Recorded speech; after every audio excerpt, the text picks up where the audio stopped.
Έκανε, όλοι μπορούν να κάνουν τη διαμαρτυρία μας. Αλλά να δεν... μην κόψω την εκκλησία όμως. Όχι. Πώς θα αφήσω τον Πατριάρχη. Τώρα θα πάω Κωνσταντινούπολη, θα το δω τον Πατριάρχη. Και αυτό που είπες. Λένε για τον Πατριάρχη. Κάνει κανένας από τους προσευχή για τον Πατριάρχη? Όχι. Αυτό δεν είναι όμως... Τα λεφτά λέω... Αυτό δεν είναι ομολογία. Ναι. Αυτό είναι κακία. Ναι, κακία. Δεν λέμε έτσι. Τα λεφτά λέω όλοι τα θέλετε. Εντάξει. Τα παίρνετε τα λεφτά. Τα ονόματα δεν θέλετε να μας τα μνημονεύετε, λέω. Γιατί λέει, ένας μου λέει αυτή θα πάει, γιατί θα πάνε στην κόλαση βρε πάτερ, γιατί ήταν με το νέο, πόσες ψυχές και ο Άγιος Ευγένιος, καλά, μνημονεύαν και τον Πατριάρχη τους και αυτά, δεν Αγίας Άγιος Ευγένιος Ροντιόνος, και άμα δεις το μαρτύριό του, εγώ το έχω όλο. Πήγα και βρήκα τη μητέρα του και μου έδωσε το πραγματικό, όχι αυτό που το περικόπτω, και δείχνει πώς του κόβουν το κεφάλι για το σταυρό. Και τι λένε, και λέω Χριστέ μου, εγώ δεν θα, ίσως να μην μπορούσα να αντέξω. Το έχω. Θα στα φέρω αυτά. Να δώσω και ένα στο Γέροντα. Εγώ το πρώτο δώσω. Και έχω και αυτά που φωτογράφησα στο Γέροντα Εφραίμ στην Αριζόνα, και αυτά θα σας τα φέρω. Τα έχω και εδώ μαζί μου. Να τα βάλετε να τα δείτε, θα είναι ευλογία. Μεγάλη ευλογία.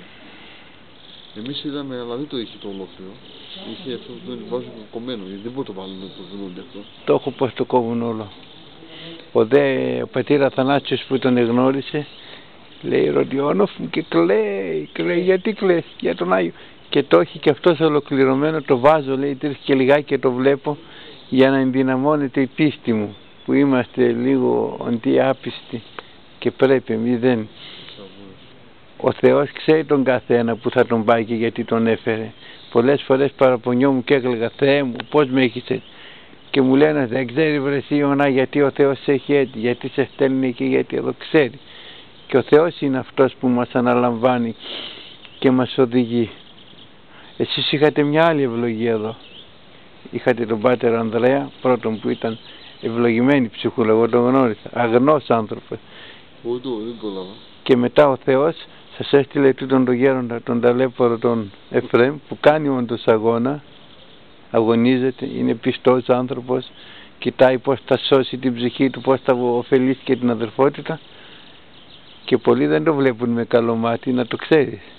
Γιατί άμα σε βλέπουν ότι είσαι τελείως με τον Χριστό και δεν κάνεις σαρδαλούπαλα, όμως ο Γέροντας αγωνίζεται και κρατάει. Βγαίνει έξω και κάνει ομιλίες που τραντάζει ο τόπος.